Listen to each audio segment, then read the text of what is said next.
It was a terrible, traumatic night. The thing I remember, the bumps and the bangs and the grinds throughout the night, if I'm absolutely honest, I don't think we knew what was happening.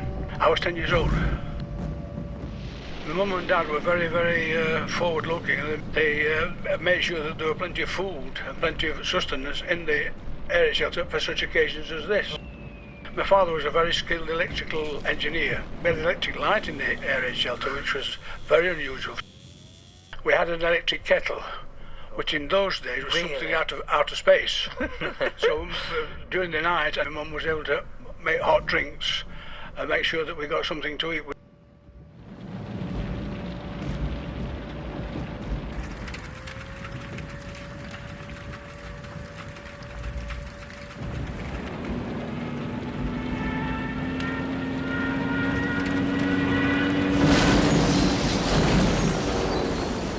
We'd been in the shelter about 2 hours, and the next door neighbour, she ran down the garden and said, "Mr. your house is on fire." My father had to go and put it out. It was an incendiary bomb in the roof.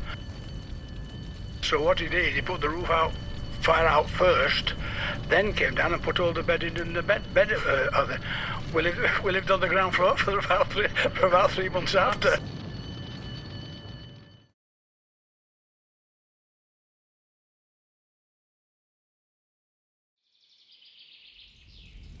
So when we got up at 4:30 in the morning and looked across all you could see was flames and a red sky. Not too far away, the moor and everything, it was all decimated. It was all that area was all gone, all the shops, cinemas and everything. We were concerned, if I may say so, we were concerned with our own little area. Go up to meet your mate and their house had gone. It was on West Street and we had to go with buckets, kettles, my sister and I with buckets and kettles and stand in a queue.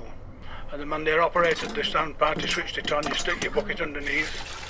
When it was full, back you came, and then when you wanted more water, back you went for it.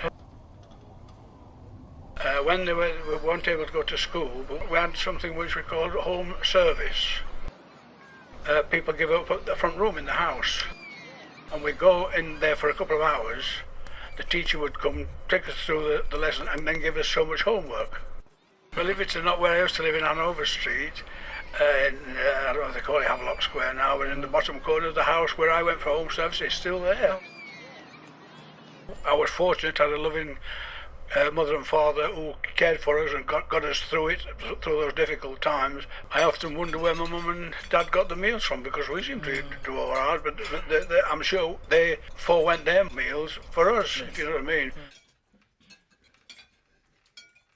The overriding things a few days after was the humour which was coming across.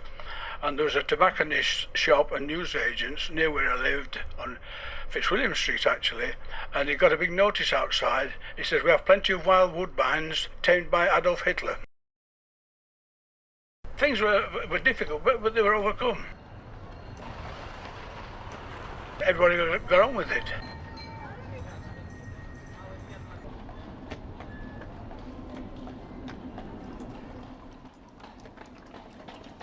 If this is what you've done, Hitler, do your worst. We've got through it.